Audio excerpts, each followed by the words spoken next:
सर्वप्रथम सर्वांना जय जिजाऊ जय शिवराय। सह्याद्रीमध्ये उभं राहून भगवा हातात धरणं असं कोणालाही जमत नाही।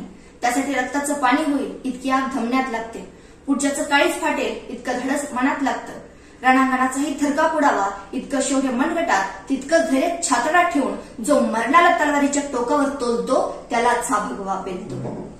खरं तर हिंदवी स्वराज्य संस्थापक छत्रपती शिवाजी महाराज आणि संभाजी महाराज यांना आदर्श मानत मराठा आरक्षणाच्या जाणीवेची ठिणगी ज्यांनी घराघरात पोहोचवली, अतिशय खट्टर परिस्थितीत गेल्या 8 ते 9 महिन्यांपासून महाराष्ट्रात ज्यांच्या बुलंद नेतृत्वाखाली मराठा समाजाच्या न्याय हक्काचा लढा सुरू आहे, ते संघर्ष योद्धा आदरणीय क्रांतीसूर्य मनोजदादा जरांगे पाटील। एक असं व्यक्तिमत्व जे मॅनेज होत नाही, ज्यांनी स्वतःला पूर्णपणे समाजासाठी झोकून दिला आहे।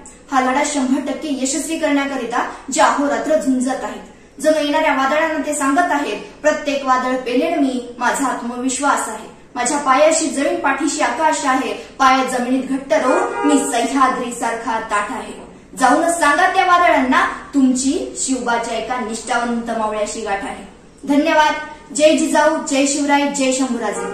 एक मराठा लाख मराठा, एक मराठा कोटी मराठा।